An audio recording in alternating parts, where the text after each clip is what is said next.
Vous savez, pour moi, Donald Trump, bon, on connaît tous que c'est un garçon qui est de New York. Il représente plutôt cette société new-yorkaise, branchée, milliardaire, très sûr de lui, tout ce qu'il va avec. Et Poutine, à côté, c'est le petit voyou qui vient de je sais pas où, de quel village on sait pas où, qui était dans les quartiers défavorisés.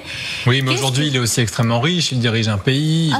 Pour la psychologie que Donald Trump, qu'est-ce qu'il a à foutre avec ces voyous-là, tandis qu'il est l'empereur du monde aujourd'hui. Donc je pense que, vous savez, j'aime beaucoup faire une petite analyse psychologique de la personnalité pour de chercher quelque chose dans lui. Il me semble que Donald Trump, il est psychologiquement plus proche vers notre président Zelensky que de Poutine.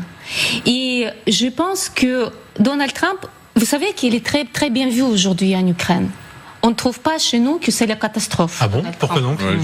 Parce que parmi tous les démocrates américains, il n'y avait personne qui nous a commencé à donner l'arme à l'époque. Vous savez qui a donné la première personne qui nous a donné l'arme? C'était les fameux Javelin qui nous a sauvés pendant les premiers jours de la guerre. C'était les Javelin qui nous a été donnés par Trump. Donc le retour de Trump, plutôt ne déplaît pas à tout le monde finalement. Non. Contrairement à ce qu'on aurait pu penser. Non, je vous cite, c'est parce que vous imaginez, tous les jours, on ne parle que de ça. Sûr.